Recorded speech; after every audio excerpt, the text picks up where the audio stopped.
Yo, what is going on, guys? It's Juan Solo here with ASQD Gaming, and welcome back to the channel. Thank you all so much for tuning in today for some more State of Decay 2. So in today's video, we're actually going to be going over all of the starting characters that you're actually going to have to choose from in State of Decay 2 when you actually start the tutorial, or for instance, if you skip the tutorial, you're actually going to have a choice of 4 groups of 2. There's 4 different groups of 2, and they all have different backstories, different, narratives, I guess you could say. And this is one of the cool things about State of Decay 2. So at the start, you're going to have all these little combinations of characters to choose from that have a backstory, that have like some sort of, they're friends, or they're in a relationship, or they were used to be in a relationship, whatever. It's those survival situations.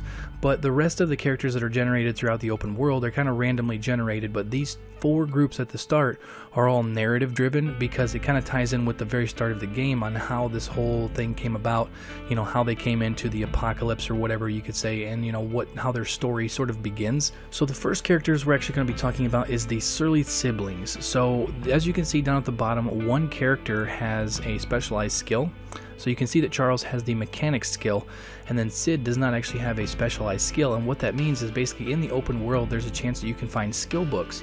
And with those skill books, you're going to be able to allowed to sort of specialize this character however you see fit, whether that be with, gardening, or, all sorts of other things, being a doctor that's in, with medical supplies and whatnot.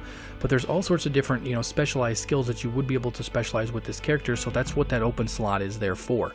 And then up at the top here, you can see this is sort of like their little backstory at the start of State of Decay 2. So it says that months after the apocalypse, you reunited with your estranged brother. Since then, the two of you have stayed one step ahead of the zombies and starvation, but now supplies are running low. Luckily, your brother learned of an army-run refugee camp where you hope to find food and shelter, as long as you remember to share like Mama taught you. So these two are obviously your brother and sister, and they've done a very good job surviving the apocalypse so far, and now their supplies are getting low, and they're coming up on this, military outpost or whatever that was kind of overrun back in the events of State of Decay 1, and this is kind of where all the characters sort of tie in. So next set of characters we're going to be going over is the old buddies. So obviously, like I said, down at the bottom you can see that Scotty has a craftsmanship specialization skill, and Mark does not actually have one. And like I said in the first one, this is where you're going to be able to kind of pick and specialize that character however you see fit. But you can see there on the right hand side that all of the cardio, wits, fighting, and shooting, those are all the same on both characters. But you can see that Mark's shooting skill is almost all the way up, which is really, really cool, because out of all the characters we get to choose from, this is probably the highest ranked up skill on any of them, is the shooting skill for Mark. But it's pretty cool that it has a craftsmanship skill, and like I said, there's so many different skills that you can customize with these characters and stuff. So then we're going to jump up here real quick and talk about their story. So it says that you have been bailing your oldest friend out of trouble since middle school, and even though you were reasonably certain he did not cause the apocalypse, he hasn't exactly been helpful since it started. Luckily, an army refugee camp up ahead offers the promise of safety and a hot meal. The clock is ticking for your old pal to mess it up. So hopefully with these two, down the road, for instance, if you do choose these two for your community, you're not going to have this chance like in the back of your mind or whatever, or it's going to bring down morale of your community because that one character has a chance to be a screw up. Hopefully, I mean, who knows? That's probably one thing that honestly will affect morale in the community if you have somebody that always messes stuff up. I wouldn't be surprised with Undead Labs, with the way the traits and stuff are in this game. They're very, very unique, and they're very cool when it comes to, like, for instance, there's a guy that has a crazy metabolism, so he eats a lot of food and stuff. So honestly, wouldn't be surprised if that guy right there is going to have a morale decrease just because he likes to screw stuff up. Now we're going to move on to the next set of characters. So we have the odd couple. So the odd couple here, you can see that Cameron over there on the right side has a gardening skill, and Sam obviously does not have a specialized skill. He's going to be the character that's going to allow you to kind of customize how you see fit. And then you can see that Cameron there, it says, that she cleaned offices, had a flower garden, and a practical joker. So overall, all 3 of those, there's probably a pretty high morale boost there, because if she cleaned the offices, it's going to help keep the base clean. Had a flower garden, so she's obviously going to have some gardening skills and stuff. But overall, pretty good character. And then you can see over there that Sam has a pretty decent fighting skill there starting off, so he's not just a pushover. So as you can see here, it says, if not for zombies, you would have never found love. The two of you met in the woods, survivors from different worlds, with no homes to go back to. Though your roads might never have crossed, you are now inseparable. As you approach an army refugee camp, you hope the same apocalypse that brought you together doesn't tear you apart. So this is, this is like one of those just crazy situations where, this is something that probably would happen in Apocalypse. And I really like that Undead Labs is kind of branching out into different ideas, you know, at the start of the game with these characters, with the starting characters and the narratives and the backstory and stuff. It kind of attaches you to them more. I know one of the big things that everybody wanted in State of Decay 2 was character customization, but these characters that have a backstory, you kind of get to know them right out of the gate. Those are going to be sort of like your customized characters, because you kind of get a backstory on how they met, what they've done in the past before the apocalypse and stuff, and these are going to be your starting characters that, me personally, I would like to see go really far or all the way through the game, just because I kind of already know them. Obviously, you're going to find more open world NPCs and stuff as you play through the game, but you're kind of tied to these characters a little bit just out of the gate because of the backstory that we hear from Undead Labs and stuff. So the last set of characters here is the Perpetual Breakup. So you can see here there's two chicks here, and one of them on the right hand side has a chemistry skill, which I'm not exactly sure what all you're going to be able to make with the chemistry stuff. Obviously, it says that she's a home brewer, so maybe she can make all sorts of different, you know, medical supplies and stuff like that with the chemistry skill. Who knows? Only time will tell. And then Phoebe here is the one that you're going to be able to kind of outfit however you see fit. And it says, you and your girlfriend have dated and split up at least 10 times over the years, but no matter how bad the breakup, you always managed to rekindle the spark. Things were going really well until the zombies took over. As you approach an army refugee camp in search of food, you are back together at least until the first argument.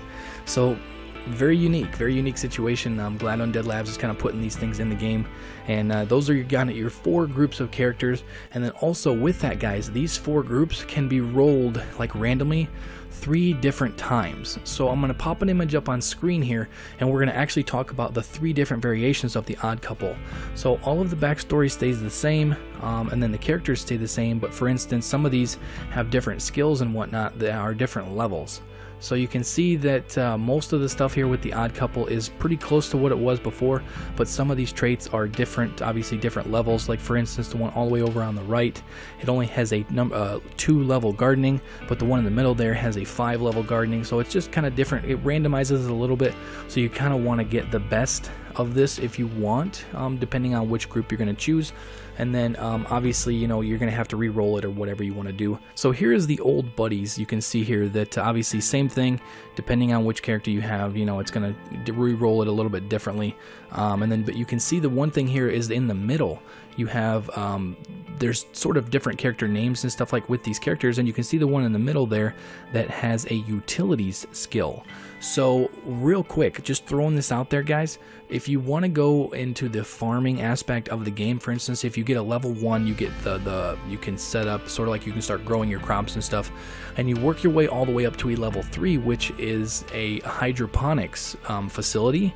You actually have to have a character that has the utilities skill to even set up the hydroponics. So hydroponics is going to give you 3+ food per day, which is going to be huge for your community, and you do have to have a character with utility skill. So that one, I would put sort of on the back burner as a possibility if you wanted to be able to go and kind of grow your own food instead of just trying to loot it in the open world. So here we have the Perpetual Breakup, and like I said, there's different characters on each one of these, different names and stuff, and it has different different traits.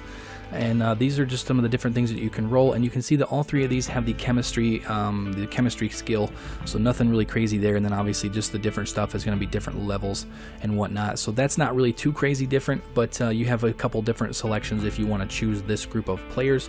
And then last but not least,